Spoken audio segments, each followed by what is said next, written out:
So, Connecticut ends a second consecutive college basketball season on top of the sport as a national champion. But many sweeping changes coming our way in collegiate athletics starting next year. Conference realignment in a very big way. And in college basketball, one of the biggest changes and one of the biggest news stories in the past 48 hours, John Calipari leaving Kentucky and heading to Arkansas. We'll go through this step by step, JY, but let's start with Coach Cal. After 15 years at Kentucky, John Calipari, who has the most wins of any active men's head college basketball coach, is now on his way to Fayetteville. The reason things were a little bit sour in Lexington is because Kentucky never reached the Sweet 16 in the last 5 years. Their last second weekend appearance in the NCAA tournament back in 2019. So John Calipari heads to Arkansas. What can Hog Nation expect out of the new head man of the Razorbacks? Well, you're going to have to respect high-level recruiting and a guy that can get some of the best players in the country year by year. So I think, for Arkansas, a team that, let's be honest, folks, has a long basketball tradition. If you don't think Arkansas has basketball tradition, go check the record books. Go look and see what guys like Mike Anderson and what Nolan Richardson did for that great university. Will Big Suey, 1995, I do believe, a national championship with Big Nasty, Corliss Williamson, Scotty Thurman, so on and so forth. So to me, it is for them, they get the biggest name in the industry, right? They're going to give him about $5 or so million in NIL money to allow him to go develop the roster. I just think it's going to take him at least a year. It's really late in the game. A lot of kids may have already moved on from the portal. I don't know what happens to all the recruits that were going with him to Kentucky. I don't know if they follow suit or stay. But to me, first year, temper expectations. By year 2, I don't care what anybody thinks. Cal has to get teams to the second weekend of the tournament every year. You're getting paid that much. And that's why you left Kentucky, because it started to get restless with the fan base and the boosters. If we take a look, Coach, at Kentucky itself, because, again, I preface this phrase multiple times, I do think it's an NBA franchise in college basketball. So you're going to need a powerful head coach there. But before we get into the candidates itself, Calipari is gone now. If you are the Kentucky fan base, what is the next move for you? What are you expecting? And also, what's going to excite you? Well, obviously, you have to go get a powerful name. But I think the best thing I could say for Kentucky fans is this, and I think Dan Hurley has figured it out the best of anybody.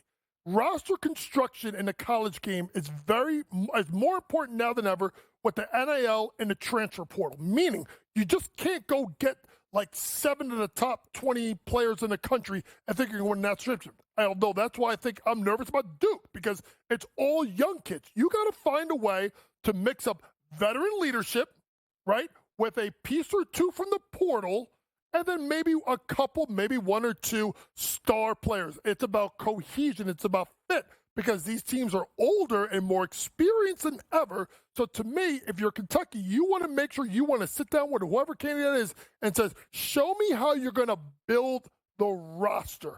The way we've done it in the past, it worked in 2010, 2009. Yeah. It does not work now. How do you build the roster? A couple of things here. We'll be discussing Arkansas basketball in large part next year. Woo, Big Suey. Not whoa, Big Suey. Whoa, it's a big thing. Woo, Big Suey. Just so we know. Thank you. And outside of that, I think it's a really interesting thing for Kentucky, because they don't have to pay Cal's buyout. Mm-hmm. They can save $33 million to invest in whoever that shiny new head coach making its way to Lexington is. And I think Kentucky fans love the idea of seeing their guys in the NBA being the biggest stars at the next level. But what Kentucky fans really want is winning basketball, and they want national championships. They don't give a damn if this guy's a lottery pick. They want that lottery pick to lead them to the Final Four and a national championship. And that is something that John Calipari had not done in a very long time. Last Final Four appearance for Kentucky was way back in 2015. They are hoping that next head coach can get him back to the premier destination in college hoops. A guy that has done that very well in stores is Dan Hurley. So with success, people look at you to take that next step, the elevation. Is Kentucky a better job than Connecticut? You would think if there was one spot in the sport with a job opening that would be seen as an elevation over the likes of a UConn, it might be Kentucky. Not sure that it is, but it might.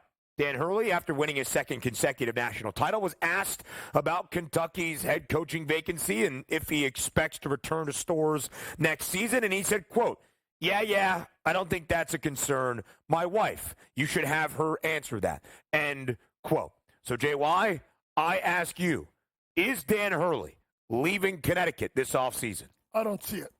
I don't see it. And me just being a Jersey guy and knowing of the Hurley family and coaching against Mr. Hurley and even coaching a long time ago against Danny when he was at at St. Benedict's, they are a loyal family. And if you think about the number of times that Mr. Hurley's been offered collegiate jobs, he never left St. Anthony. They're a Northeast family. Their roots are dug into North Jersey. So to me, I don't see it. I think he's got the greatest job right now because of the fact of they love him up there. They're going to have to find him the way to give him more money. If you look at Gino Auriemma, he's the third highest paid women's basketball coach in the country at $3.1 million. So there is money there in stores to pay Dan Hurley. Now, everybody's got a price, but I don't know if that works for him because of the amount of pressure that's going to come to Lexington right away. He's got a great spot there, but there definitely are a number of intriguing candidates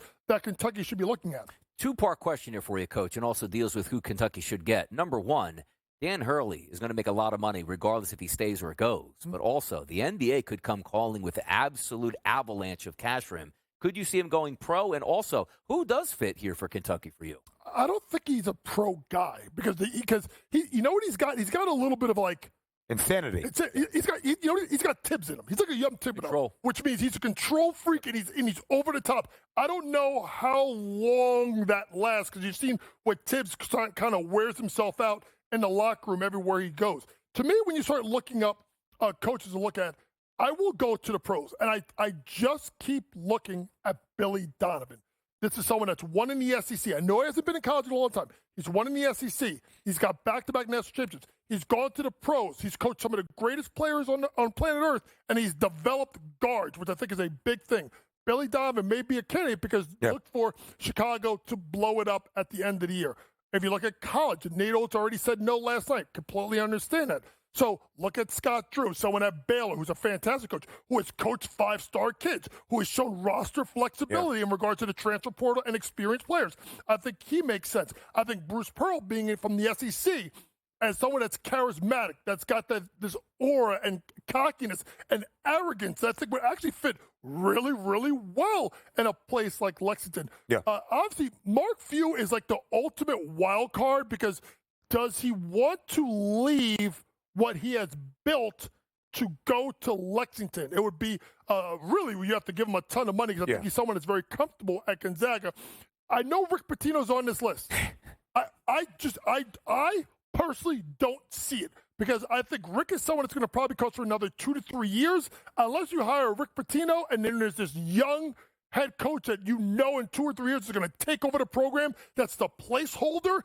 That just does not make sense. You want to go get a guy that's going to be there for 10, 15 years. Rick Pitino is not that candidate. Listen, sometimes you have to move back to move forward, but I don't believe it's going to be Pitino in Lexington this time around like it was in the mid-'90s. Billy Donovan spent 19 years at Florida. Sure, he has not coached in the SEC or college hoops since 2015, but the landscape now very different than what it was then. Much more professional in nature with the NIL, with the transfer portal, and of course, Kentucky is going to have all the investment to be at the very top of how college basketball is currently constructed.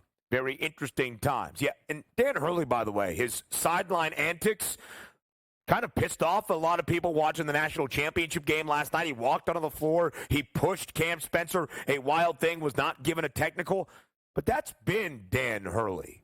And they've won 2 national championships. So I don't really know why last night all of a sudden it was on display like here's this Cinderella team we had not seen in a very long time. I don't think we have 30 left. I think we have 1:30 left. So I will ask you this about next year's odds to win a national championship in 2024-25. Duke enters as the favorite at 11-1. We know how highly touted the recruiting class is on its way to Durham. You see these very early odds for next year's college basketball season. What do you make of the prices? Interesting enough, can you pull that graphic back up there real quick? Because there's one there that I saw Ben talk about last night. Folks, I'm not saying they should be up there at 30-1, but the State University of New Jersey, Rutgers, they are back. Ace Bailey, Dylan Harper, star recruiting class, and there's rumors that they're going to get high-impact transfers because they want to play with them. Be on the lookout. JY the Insider. Could Ahmad Bradshaw from Camden come back to Jersey? Intriguing times at Rutgers. Now, I don't think they'll win that championship, but you get a nice number of them that makes Sweet 16, like Ben talked about last night or this morning. Jump on it. Rutgers will make a run to the Sweet 16 this upcoming season. That's my bold prediction for 2024-25. The Scarlet Knights into the second weekend for the first time since 1979. I think the saying goes, your family, your religion, and Rutgers basketball.